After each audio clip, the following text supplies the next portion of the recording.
Well, good afternoon, everyone. I would just like to, it's a cold day, I would like to start by extending a warm blanket of greeting to everyone. You see what I did there? I would like to thank the audience for being here. Generally for such events, it tends to be just the participants and the judges. It's very nice to have a peanut gallery in here. I thank the judges for providing an even playing field here for all of us today. And in a sense, I also envy you because as participants, we always have our own presentation running in the back of our head. We don't really get to truly appreciate the presentations from the other contestants. So, and thank you as well. And finally, I would like to thank the Nova Honors program for providing this excellent forum for exchanging information and conveying ideas. Thank you. So I'll be starting off. My topic is the dark side of blue light.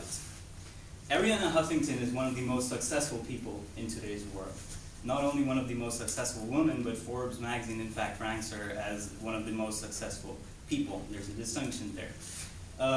Despite all of her accomplishments, which include graduate degrees from Cambridge, her pioneering work in internet media via AOL, and the Huffington Post, a very well-known and widely cited internet portal for current affairs, she recently revealed that she has succumbed to a seemingly mundane and tiny problem, which had severe consequences on her life. She even required stitches to her head, which is bad for a public figure.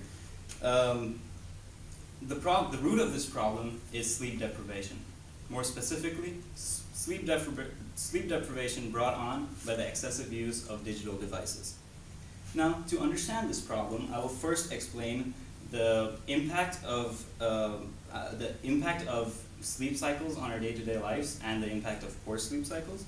Secondly, I will explain the effects of artificial light sources on these sleep cycles. And thirdly, I will explain the effect this artificial sources have on the sleep cycle and analyze it on a macroeconomic scale and on a wider platform. Firstly, while we're talking about sleep cycles, I would like to explain that throughout the evolution of humankind, throughout primeval times, the setting of the sun would be the cue for our ancestors. That's when they would call it a day. So when the sun sets, you have to go to bed. There's no TV, there's nothing else you can do. So as Stephen Strogatz cites in his book, Sync, How Order Emerges from Chaos in Life and the Universe, he explains how our diurnal cycles for human beings are finely attuned to the cycles of our surrounding world. So our body's clock is attuned to the day-night cycle and the rhythm of the earth. There are two different types of light. Even after the advent of candles and lanterns, the light which would surround us in our day-to-day lives would invariably be a warm light. Now by warm, I mean that spectrum of light which includes colors such as red, orange, yellow. I mean, we have all those colors here today. Initially, I wanted to point out my tie, the red, warm, and then cool blue, but you provided a better example. Thank you. So the sleep cycles that we've come about have evolved in us are known as the circadian rhythms. Now, deriving from Latin, circadian means literally about a day. The circadian rhythm for any individual tends to be approximately 24 hours. A bit here, a bit there. For early birds, it tends to be a bit shorter than 24 hours. And for those who stay up late and burn the midnight oil, like Arianna Huffington, it tends to be longer than 24 hours. As Dr. Charles Czeisler from Harvard Medical School showed in 1976, the certain spectrums of light affect the level of secretion of melatonin, a hormone in our metabolism, which affects our sleep cycles.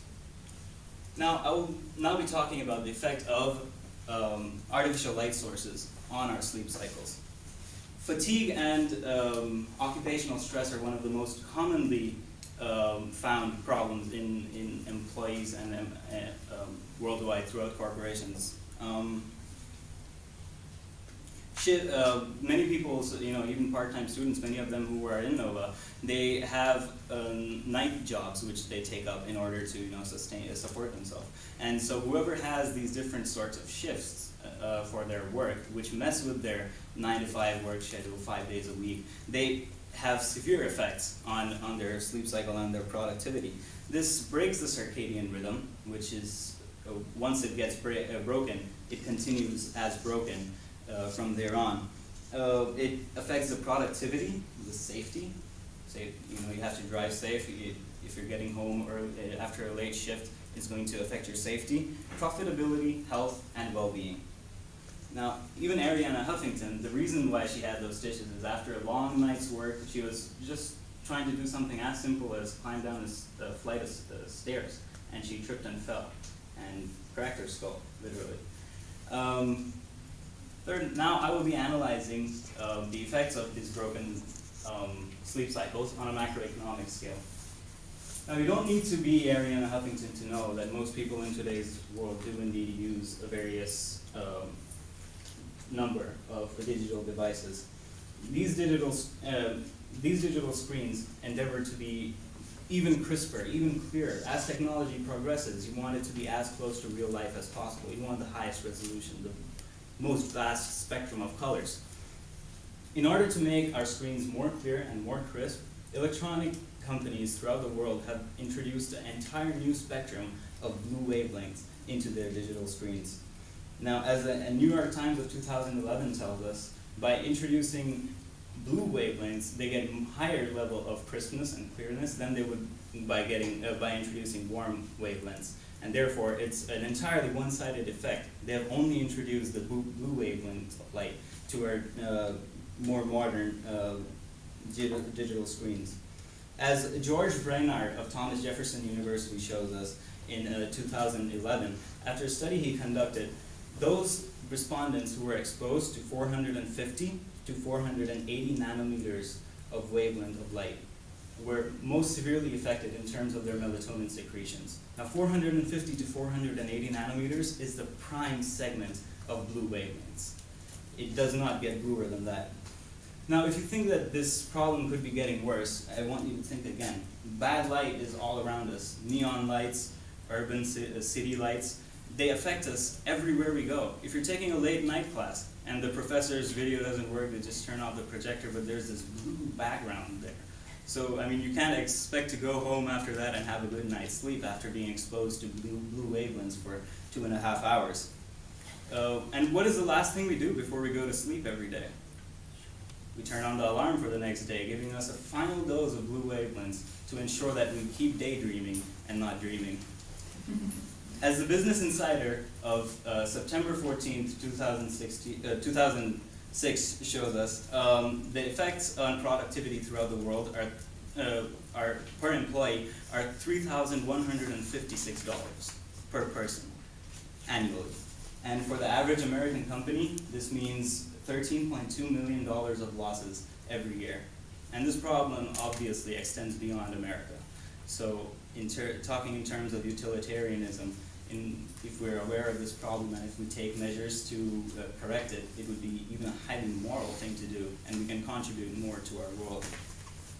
There are impairments in concentration, impairments to our well-being, and levels of stress increase exponentially.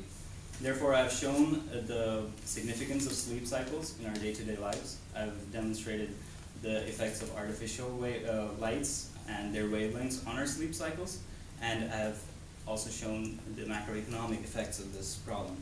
I feel that people fail to recognize the root of their problems when they don't get sleep, when they have a headache, and I feel that it is important that we be aware of this problem. Thank you.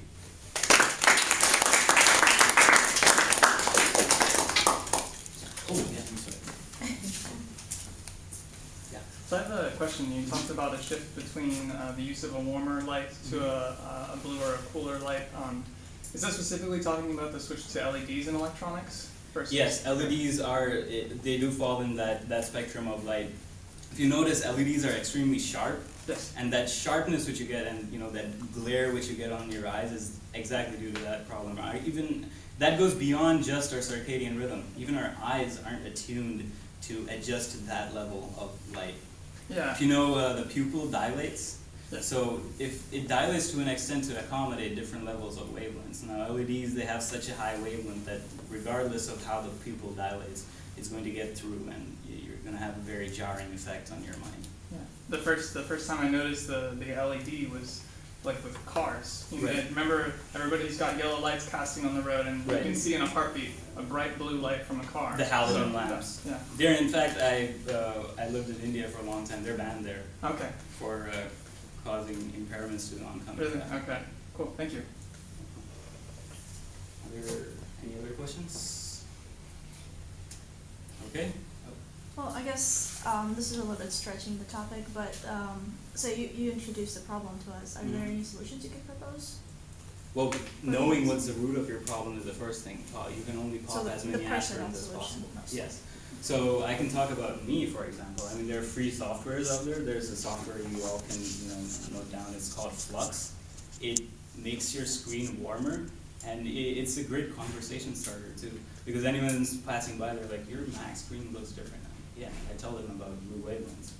Doesn't know it. That's great. Yeah. So I mean, you can take your own measures. Or Ariana Huffington, for example, she passed a rule that said that she doesn't want any emails coming in after 2 a.m. because that means that the employee who sent them was awake after 2 a.m. and she doesn't want that from the employee, so she just doesn't accept them. So everyone takes their own measures. Those are great solutions. Any more questions? Okay, thank you.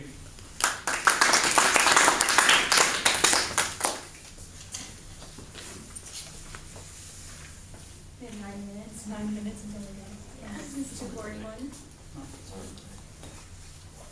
You're leaving? Going down another one. Time for a restroom break. Rebecca's. I gotta bounce, I gotta sit in the other room. Good job, guys.